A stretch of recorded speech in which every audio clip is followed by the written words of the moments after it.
Filho do Espírito Santo, amém.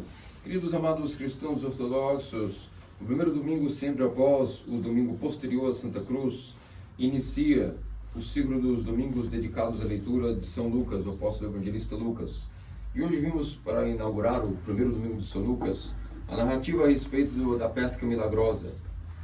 Esse evento que muito tem a nos ensinar sobre o que seria progresso espiritual, qual a maneira de nós vermos se nós estamos avançando ou não na nossa vida espiritual. É muito difícil, quase nunca poderemos perceber se estamos avançando ou não na vida espiritual, porque estamos tratando de coisas invisíveis, coisas do coração, coisas da alma, coisas que não são palpáveis, como olhar uma conta bancária e ver se aumentou ou não o dinheiro, olhar uma propriedade e ver se aumentou ou não o território, olhar a quantidade de animais que se tem e ver se aumentou ou não o rebanho, observar se nosso cargo subiu ou não, se trabalhamos de maneira privada, se estamos com mais regalias, se temos mais bonificações. Não é assim que vemos o progresso da vida espiritual e, portanto, é muito difícil aos olhos humanos entender como estamos progredindo ou não espiritualmente. Nessa narrativa da pesca milagrosa, ela, no entanto, vai nos explicar em vários detalhes como nós podemos, de fato, compreender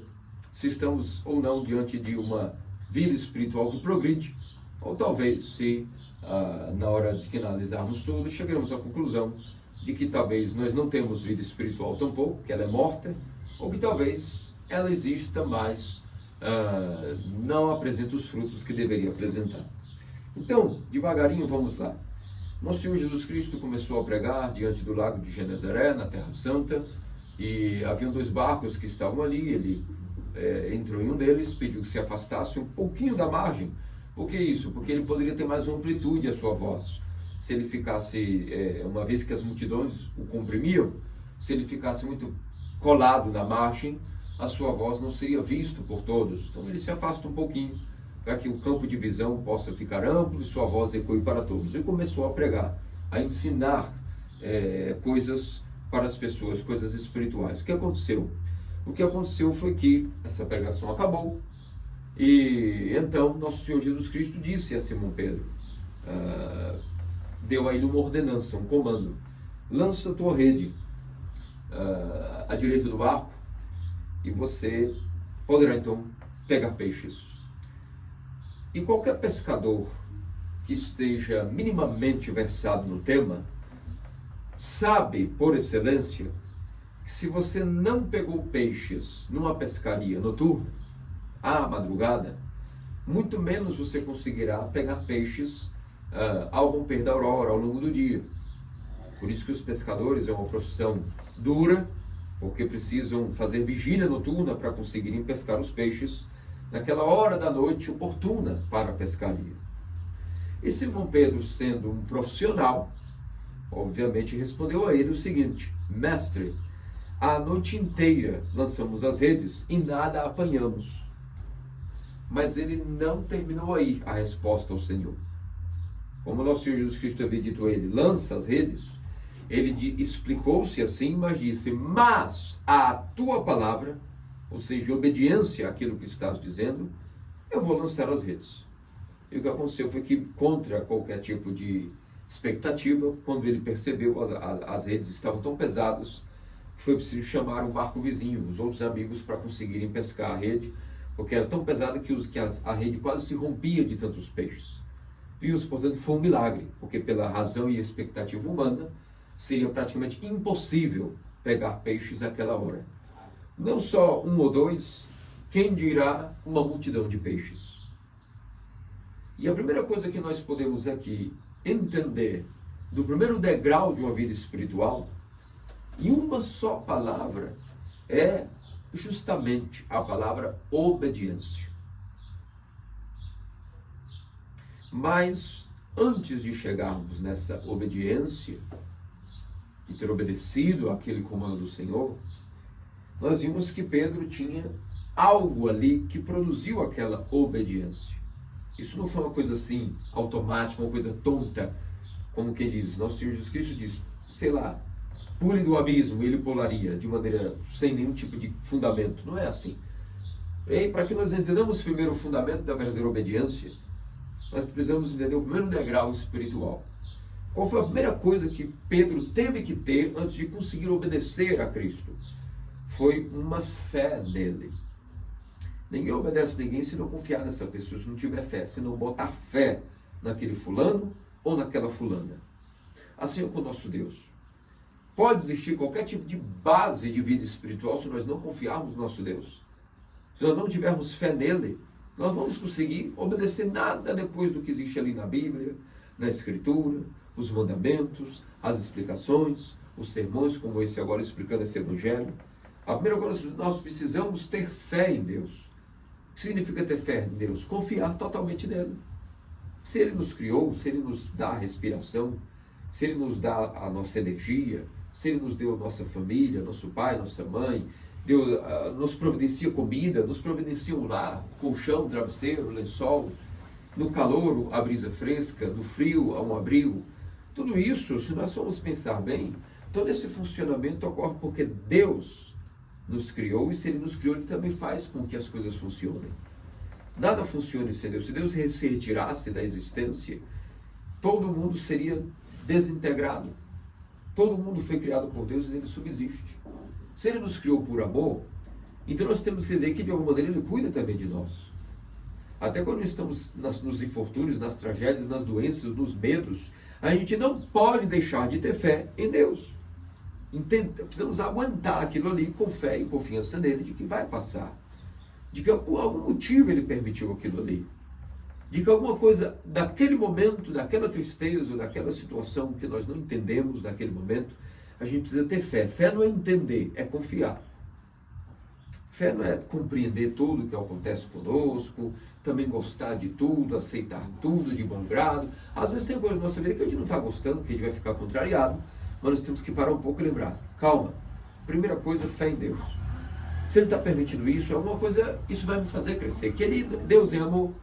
Deus não ia nos permitir passar por coisas que não seriam o melhor para nós em todos os momentos. Então a primeira coisa é fé.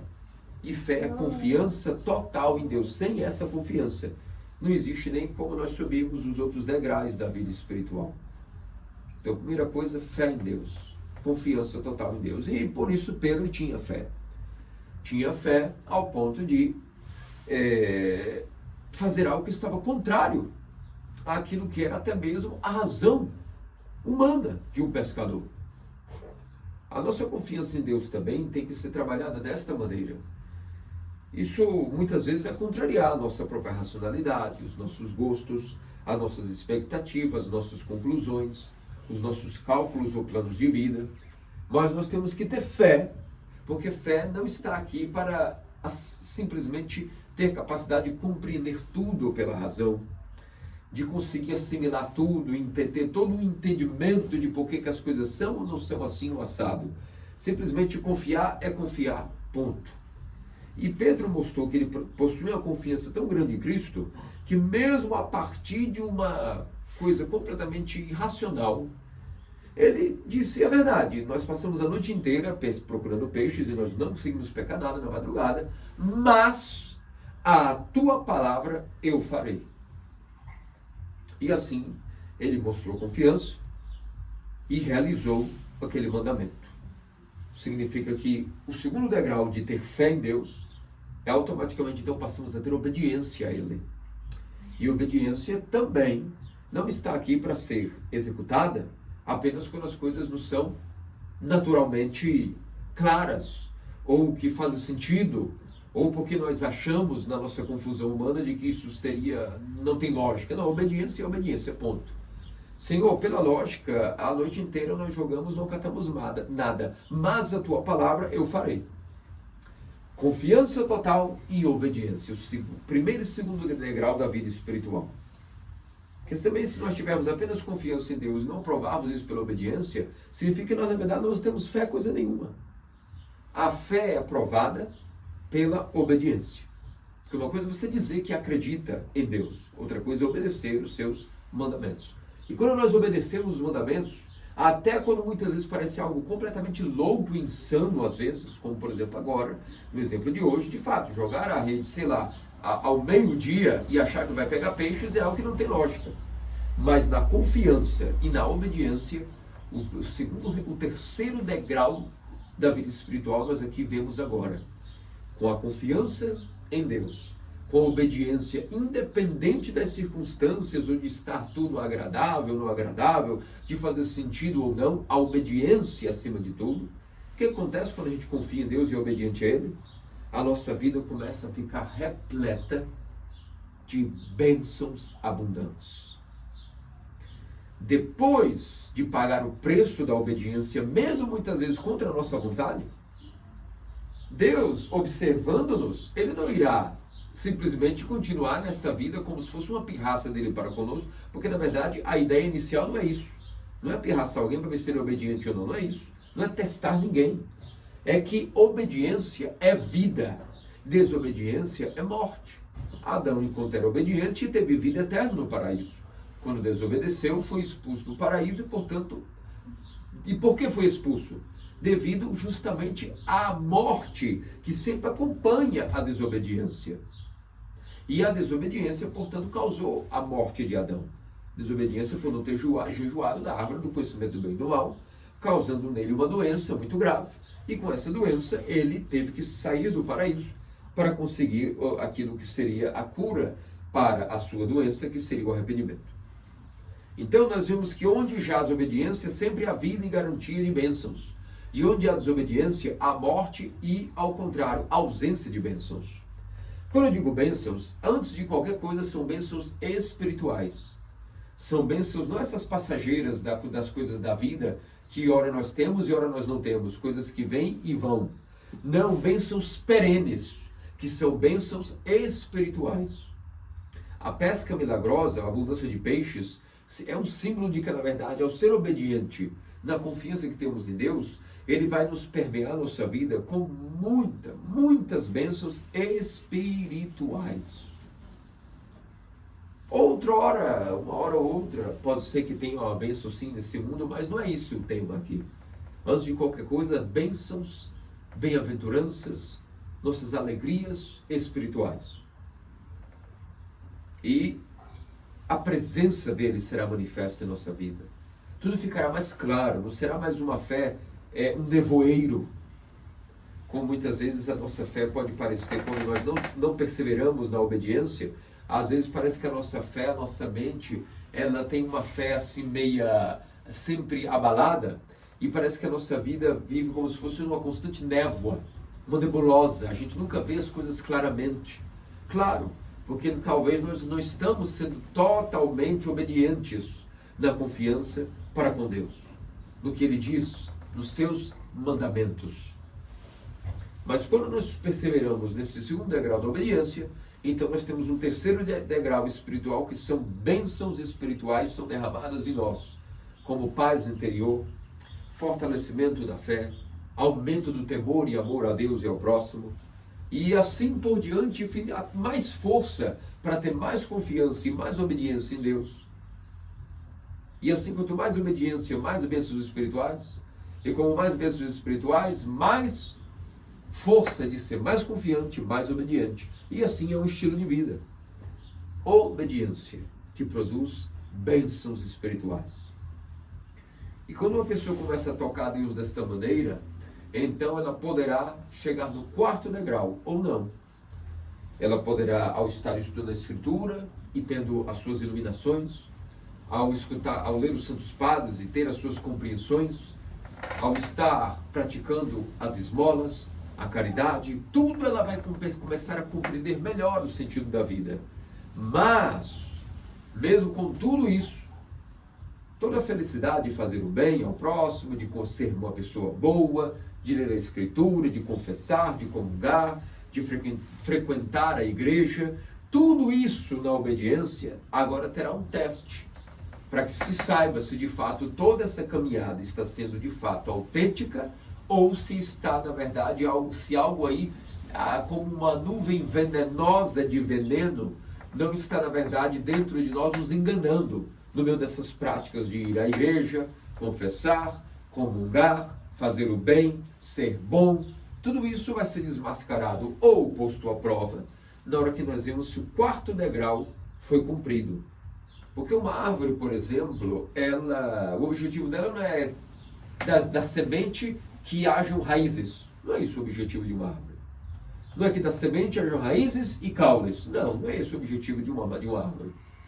Tampouco é de que, tendo raiz e árvores, cresça e produza folhas. Também não é esse o objetivo de uma árvore. Uma árvore tem o objetivo final, produzir frutos. E o fruto da obediência correta e sincera, porque existem certas obediências, são obediências com o coração meio fechado. Não é a obediência de coração e com alegria. É uma obediência apenas, talvez até pelo fato do medo. Não é a obediência alegre e de bom grado. Quando nós vemos que a obediência não é de bom grado, mas na verdade é apenas uma obrigação para com as coisas de Deus, então o resultado disso será o contrário do que deveria ser o quarto degrau espiritual, que deveria ser justamente a humildade.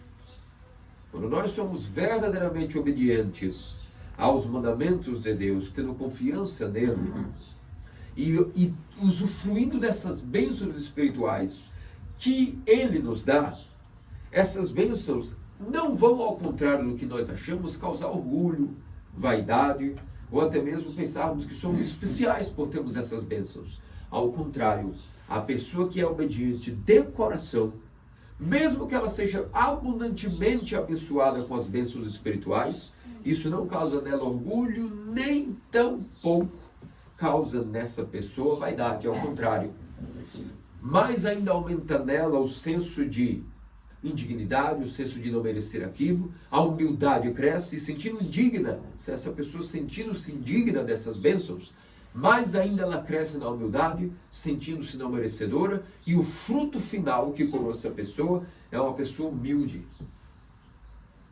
No meio do caminho, pode ser que na verdade essas bênçãos causarem em alguém orgulho, vaidade, e nós vamos ver que a presunção e prepotência acaba sendo fruto dessa suposta bênção espiritual.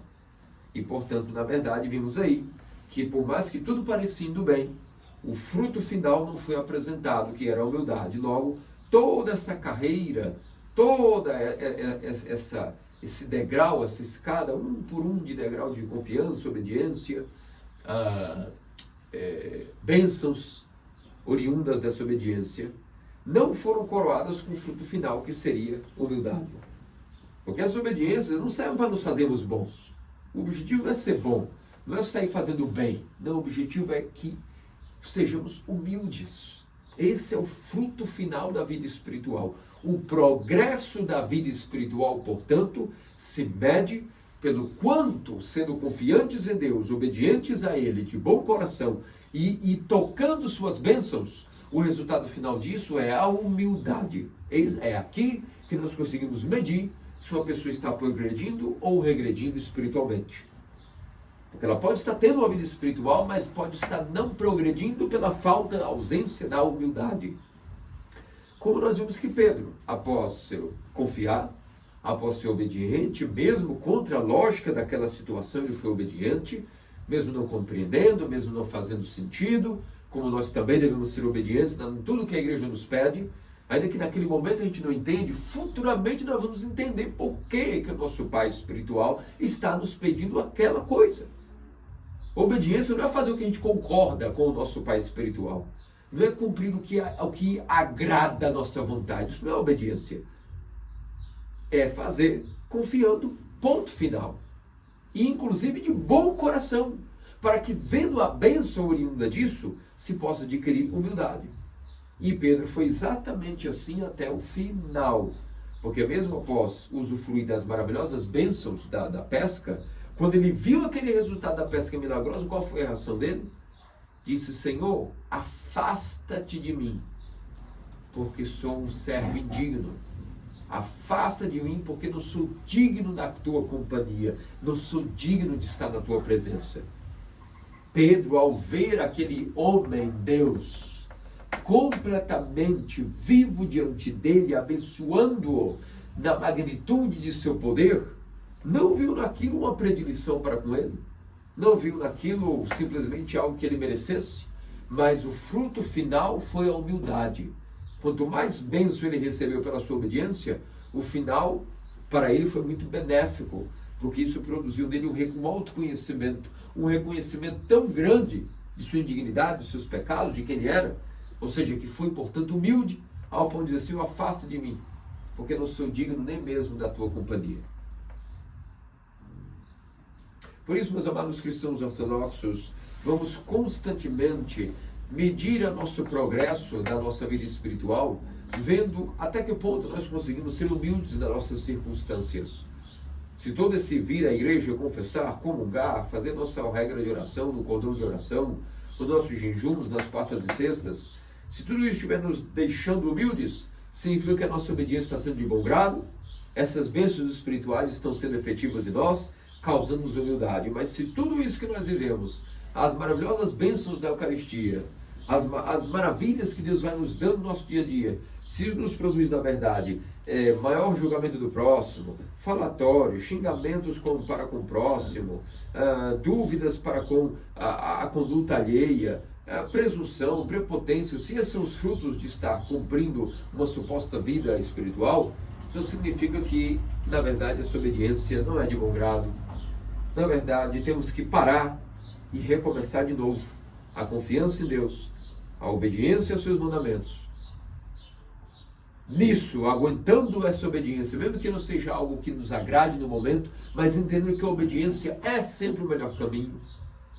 Aguardando a hora das visitas espirituais com essas bênçãos, vendo que essas bênçãos, então, precisam abrir espaço no nosso coração, desbravando nosso coração para que possa assentar-se ali a humildade.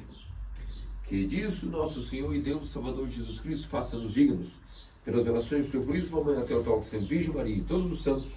Amém.